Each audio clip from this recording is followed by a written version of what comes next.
Lo dijo en la primera hora. Muy bien, 8:45, recta final de nuestro espacio. Hoy es lunes 5 de junio, Día Mundial del Medio Ambiente consagrado por Naciones Unidas.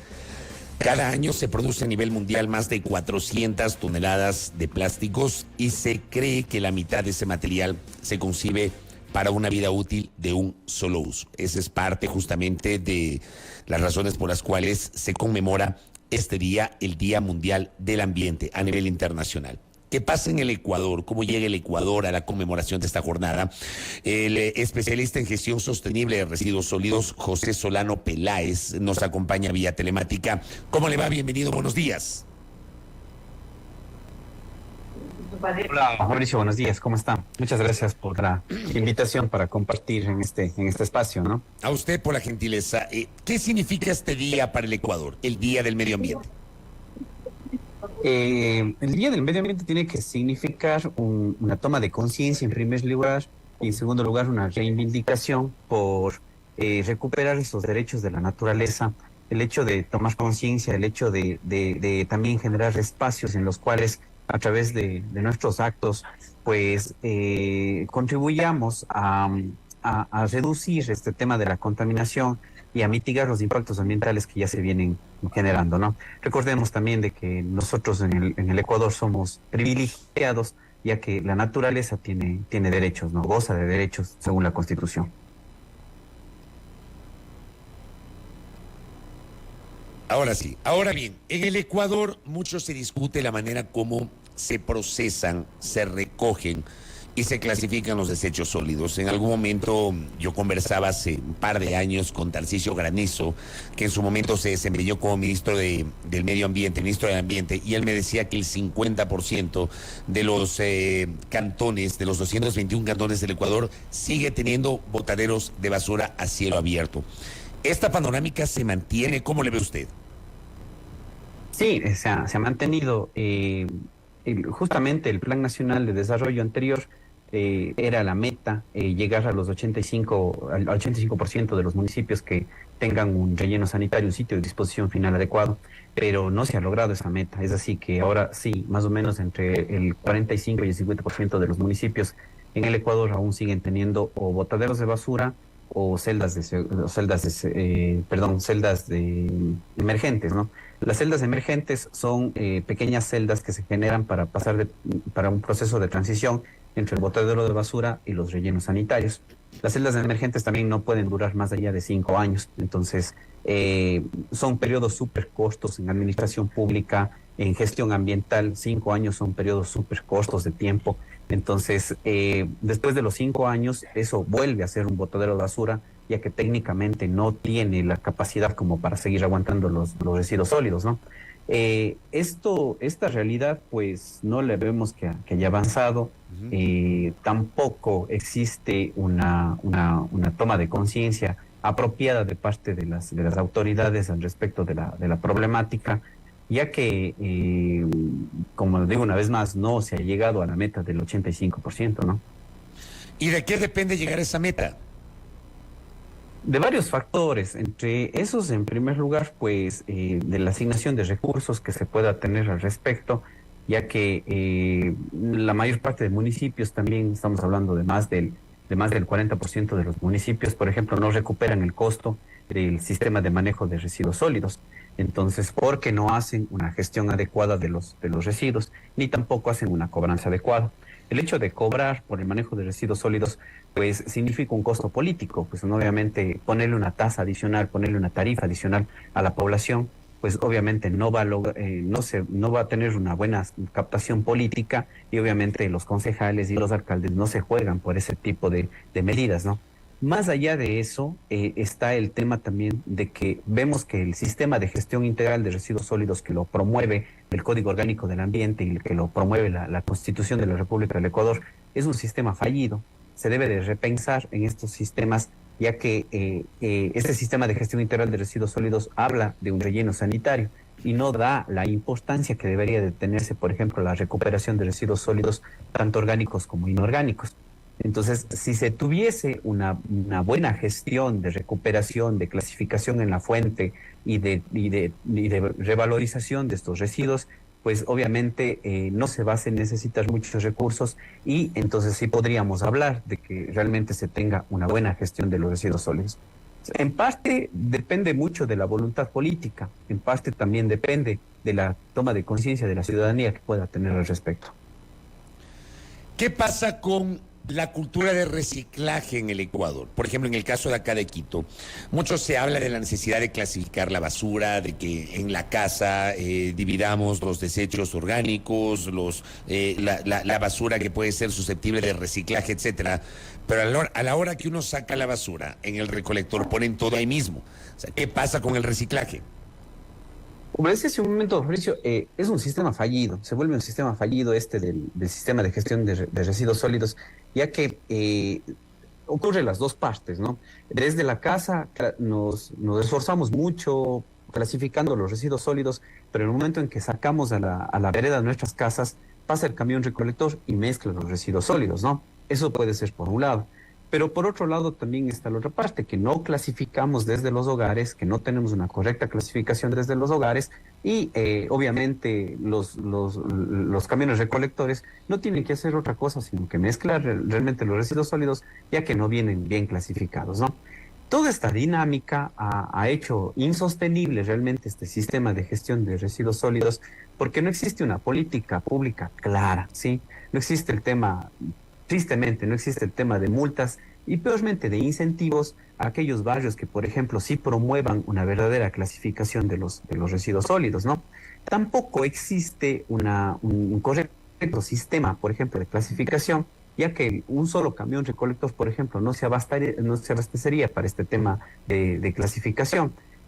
Muchas de las veces se ha visto también que adaptan los camiones recolectores, por ejemplo, con una parrilla en la parte superior, para poder hacer una efectiva clasificación. Pero ya después de esto, ya superando el tema de clasificación, también vemos de que los sitios de disposición final no son los adecuados para tener una acertada clasificación, sino simplemente se depositan los residuos sólidos en un lugar, en un espacio, se tapa la basura con material de cobertura, que digamos que técnicamente ese es el camino que se tiene que seguir, pero no da la posibilidad de que se pueda hacer una verdadera recuperación de residuos sólidos de ahí. Entonces no existe tampoco una buena inversión pública por ejemplo, en plantas de compostaje, en plantas de clasificación de residuos sólidos, y tampoco existe una buena política pública en la dignificación del trabajo de los recicladores de base, ya que de las aproximadamente 240 toneladas diarias de residuos sólidos que se recuperan, más del 50% es recuperado por los recicladores de base. Entonces, al contrario, ellos trabajan por sobre la ley, ellos no tienen seguro social, ellos no tienen ningún tipo de beneficio, sino simplemente el día que no trabajan no comen, ¿no? Entonces, ese es entre otros problemas realmente a la cultura a la cual no se ha podido llegar todavía con la población. También han existido muchísimas campañas y la inversión es súper alta en campañas de clasificación, en campañas de clasificación desde la fuente, en campañas de reciclaje, pero no han pasado de ser una bonita experiencia y no han pasado de ser mientras duró el dinero, ¿no? Mientras duró el proyecto, mientras duró la campaña, duró el ánimo de la gente de clasificación de los residuos sólidos. Mientras que después de eso no ha existido un verdadero empoderamiento de parte de la población con respecto a esta problemática. ¿Cuál es la diferencia entre reciclaje, que es un término acuñado desde hace muchos años, con uno tal vez más reciente, el de la economía circular? De hecho, tenemos una ley de economía circular que no sé si en este punto está siendo aplicada. Sí, el tema de la ley de economía circular, nosotros participamos activamente como Universidad Católica de Cuenca, como Alianza Basura Cero. Nosotros participamos activamente en el tema de trabajar por la construcción de esta economía circular. También le cuento, eran dos leyes en un principio lo que se propuso, la ley de economía circular y la ley de reciclaje inclusivo, ¿no? Al final, pues la Asamblea decidió unir las dos leyes y salió el tema de la ley de economía circular. ¿Cuál es la diferencia? Bueno, y por esta cercanía realmente también con la ley de economía circular, se pudo apreciar de que existían algunos vacíos por ahí que de verdad consoliden una verdadera política pública dentro del país, ¿no? ¿Cuál es la diferencia entre los dos? el tema de economía circular habla de la reinserción de los materiales dentro de una cadena productiva y y la recuperación efectiva de aquellos materiales que puedan transformarse nuevamente en materia prima, ¿no? Eso es lo que nos habla la economía circular como tal, ¿no? En concepto.